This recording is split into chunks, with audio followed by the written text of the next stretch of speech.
जिस तरह से नेपाल में हिंसक प्रदर्शन देखने को मिल रहा है, नेपाल के हालातों पर अब पीएम मोदी ने भी बड़ा बयान दिया है। तो देखिए, पीएम मोदी ने भी इस पर दुख व्यक्त किया है। पीएम मोदी ने एक्स पर नेपाली भाषा में वहां के लोगों के लिए संदेश लिखा है। तो देखिए, जिस तरह से नेपाल में हिंसक प्रदर्शन देखने को मिल रहा है, पड़ोसी देश के हालात पर पीएम मोदी ने जो चिंता है वो जताई। जिस तरह से देखिए, नेपाल के पीएम केपी शर्मा ओली ने इस्तीफा दे दिया, सदन में हिंसा देखने को मिली है। इन सब के बावजूद अब देखिए, बड़ा फैसला, नेपाल में स्थिरता भारत के लिए बेहद जरूरी है। तो देखिए, नेपाल के हालातों पर पीएम मोदी ने बड़ा जो बयान है वो दिया है। उन्होंने कहा है कि एक्स पर उन्होंने नेपाली भाषा में वहां के लोगों के लिए संदेश जारी किया है। देखिए, नेपाल में जिस तरह से हिंसक प्रदर्शन देखने को मिल रहा है, संसद, पीएम मोदी भवन, नेपाल के पीएम का भवन, राष्ट्रपति का भवन जिस तरह से जलाया गया, उसके बाद पीएम मोदी ने नेपाल के लोगों के लिए बड़ा संदेश दिया। नेपाल में स्थिरता भारत के लिए बेहद जरूरी है।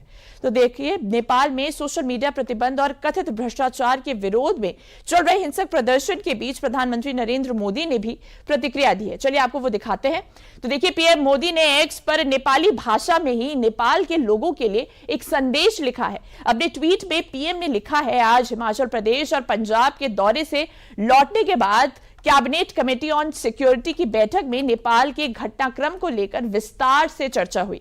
नेपाल में हुई हिंसा हृदय विदारक है। ये जानकर बहुत पीड़ा हुई कि इनमें अनेक युवाओं की जान गई है। नेपाल की स्थिरता, शांति और समृद्धि हमारे लिए अत्यंत महत्वपूर्ण है। मैं नेपाल के अपने सभी भाई बहनों से विनम्र अपील करता हूं कि वे शांति व्यवस्था बनाए रखें। तो देखिए, ये पीएम मोदी का संदेश था नेपाल के लोगों के लिए। जिस तरह से नेपाल में हिंसक प्रदर्शन देखने को मिला है, पीएम मोदी ने ये ट्वीट किया है कि नेपाल की स्थिरता भारत के लिए भी बहुत जरूरी है। तो देखिए, जिस तरह से हिंसक प्रदर्शन नेपाल में देखने को मिल रहा है, लगातार नेपाल के पीएम ने भी इस्तीफा दे दिया है। पूर्व पीएम के घर में जो है घुसकर मारपीट की गई है। जिस तरह से संसद, पीएम भवन, राष्ट्रपति भवन में आगजनी की गई है, इस पर नरेंद्र मोदी ने अपना जो दुख है वो जताया है। तो चलिए अब आपको वो तस्वीरें भी दिखाते हैं नेपाल की, किस तरह से हिंसक प्रदर्शन वहां पर देखने को मिल रहा है। ये कुछ तस्वीरें आप देख सकते हैं कि किस तरह से नेपाल विद्रोह का, ये जो पहला तस्वीर देख सकते हैं, किस तरह से नेपाल में विद्रोह देखने को मिल रहा है।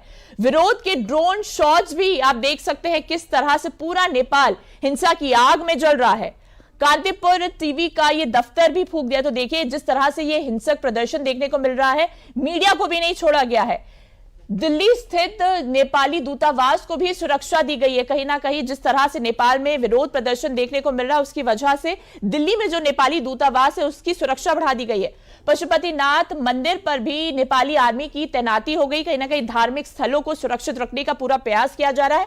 पीएम की इस्तीफे के बाद प्रदर्शनकारियों का जश्न देखने को मिल रहा है। देखिए, जिस तरीके से नेपाली पीएम केपी शर्मा ओली ने इस्तीफा दिया, उसके बाद जो प्रदर्शनकारी है उन्होंने रास्तों में उतर कर, सड़क पर उतर कर देखिए जश्न बना रहे। वो नेपाली संसद को भी उन्होंने आग लगा दी। तो जिस तरह से ये हिंसक प्रदर्शन देखने को मिल रहा है, संसद से लेकर पीएम भवन, राष्ट्रपति भवन और जो तमाम नेता हैं उनके घरों को जलाया गया है। नेपाल से जगह जगह आगजनी की खबरें भी सामने आ रही है। किस तरह से आप देख सकते हैं, नेपाल में भीषण जो प्रदर्शन देखने को मिल रहा है, जिसकी वजह से जो नेपाल के प्रधानमंत्री थे उनको सेना ने एक सुरक्षित स्थान पर पहुंचाया। पूर्व जो पीएम थे उनके घर में घुसकर प्रदर्शनकारियों ने मारपीट की, जिसमें पूर्व पीएम की पत्नी को भी जला दिया गया। जब उन्हें अस्पताल ले जाया गया तो उन्हें मृत घोषित कर दिया गया। किस तरह से आप देख सकते हैं, नेपाल में आगजनी देखने को मिल रही है, विरोध प्रदर्शन देखने को मिल रहा है। ड्रोन से शॉट्स दिखाए गए, किस तरह से पूरा जो नेपाल है वो आगजनी में जल रहा है।